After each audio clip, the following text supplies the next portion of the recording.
காங்கிரஸ்காரர் இருக்காங்க, சாதாரண நிச்சயதாதீங்க. இன்னைக்கு டிவில பாருங்க, தமிழ்ல பண்ணக்கிறான், இங்க வந்து ஓட்டு கேட்கலாம்.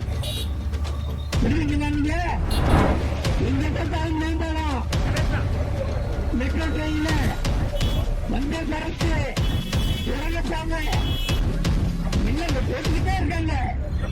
பார்த்தா ஐநூறுல பறந்துகிட்டு இருக்கான். ஒவ்வொருத்தரும் ஐநூறு பண்ணிக்கிட்டு இருக்கான். இந்தியா நல்லா இருக்குன்னா மோடி வந்தாதான் அது நல்லா இருக்கும். அதிமுக பொதுச் செயலாளரும் முன்னாள் முதலமைச்சருமான எடப்பாடி பழனிசாமி மிக அருமையான டைட்டானிக் கப்பலை ஓட்டத் தெரியாமல் உடைத்து விட்டார் என நடிகர் செந்தில் பேசியிருக்கிறார். பிரபல நகைச்சுவை நடிகரான செந்தில் முன்னதாக அதிமுக கட்சியில் இருந்தார். தற்பொழுது அவர் பாரதிய ஜனதா கட்சியில் அமைப்பு செயலாளராக பணியாற்றி வருகிறார். இந்த நிலையில் கோவையில் போட்டியிடும் பாஜக தலைவர் அண்ணாமலையை ஆதரித்து நடிகர் செந்தில் பிரச்சாரம் மேற்கொண்டார். அங்குள்ள சின்னையம்பாளையம் பகுதியில் அவர் பேசும்போது, அண்ணாமலை பெரிய பணக்காரர் அல்ல, விவசாய குடும்பத்தை சேர்ந்தவர். அவரது பாத யாத்திரை மிக பெரிய வெற்றியை தேடி தந்துள்ளது என கூறினார். நான் முன்னதாக அம்மா கட்சியில் இருந்தேன். அந்த கட்சி சரியில்லாததால் நல்ல கட்சி வேண்டும் என பாரதிய ஜனதாவுக்கு வந்துவிட்டேன் எனவும் கூறினார். புரட்சி தலைவரும் புரட்சி தலைவியும் மிக நல்லபடியாக டைட்டானிக் கப்பலை வைத்திருந்தார்கள். அதை எடப்பாடி எடுத்து ஓட்டத் தெரியாமல் ஓட்டி பாறையில் முட்டி சுக்கு நூறாக்கி விட்டார். அவரால் கட்சி உடைந்து சின்ன பின்னமாகிவிட்டது என கூறினார். அந்த கட்சி சரியில்லை அப்படிங்கிறோம். அம்மாவுக்கு அப்புறம் நான் நல்ல கட்சி வேணும்னு இங்க வந்துட்டேன். எங்க வந்துட்டேன்? தாமரைக்கு வந்துட்டேன். புரட்சி தலைவரும் புரட்சி தலைவரும் அம்மாவும் ஒரு நல்ல டைட்டானிக் கப்பல் மாதிரி ஒரு கப்பல் வச்சிருந்தாங்க. அதை எடப்பாடி எடுத்து ஓட்டு தெரியுமா ஓட்டி பாறையில முட்டி அது சுற்றுலா போச்சு.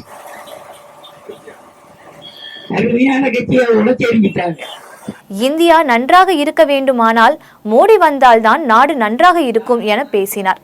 இதேபோல் பாரதிய ஜனதா கட்சியிலிருந்து அதிமுகவுக்கு பல்டி அடித்த நடிகை கௌதமியும் தேர்தல் பிரச்சாரம் செய்து வருகிறார்.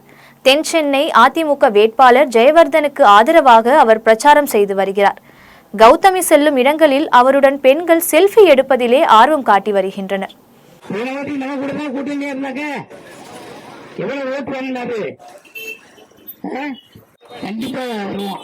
ஏன்னா எல்லாம் தெரிய போச்சு. இந்த காங்கிரஸ்காரர் இருக்காங்க, சாதாரண நிச்சயதாதீங்க. இன்னைக்கு டிவில பாருங்க, தமிழ்ல பண்ணக்கிறான், இங்க வந்து ஓட்டு கேட்கலாம். புரியுதுங்களா? நீங்க கூடாது. காங்கிரஸ் இடையில வந்துச்சு பாத்தீங்களா? வாஜ்பாய் ஐயா, வாஜ்பாய் வந்தாங்க, வாஜ்பாய் ஐயா. அதுக்கப்புறம் காங்கிரஸ் வந்துச்சு, 5 வருஷம் வந்துச்சு, ரோடு போடல, ஒண்ணும் போடல. இங்க பார்த்தாலும் மேம்பாலம், மெட்ரோ ட்ரெயின்ல வந்தே பாரத், உலகத்தாங்க எல்லாம் போட்டுக்கிட்டே இருக்காங்க. பார்த்தா ஐநூறுல பறந்துகிட்டு இருக்கான். ஒவ்வொருத்தரும் ஐநூறு பறந்துகிட்டு இருக்கான். அப்படி பாருங்க, இப்ப கட்சி தீர்வு மோடி கையில் எடுத்துருக்காரு. அவரு மோடி எடுத்தாருன்னா முடிக்கிறதுதான் பிடிவாதம் தான். இப்ப நம்மளுக்கு வந்து ரஷ்யா பக்கத்துல சென்ட்ரல் வச்சு என்ன ஒரு ஒத்துக்கல. நம்ம பிள்ளைங்களாம் போய் படிச்சு எந்த பண்ணாலும் இழைத்த போடுறா நேர முடியும் அப்படின்னு நம்ம பிள்ளைங்கள ஏற்றிட்டு இருக்கார். இதே காங்கிரஸுக்காக வந்துட்டாடா, விடவே மாட்டான். பெரியது நல்லா சிந்திச்சு பாருங்க. நம்மளுக்கு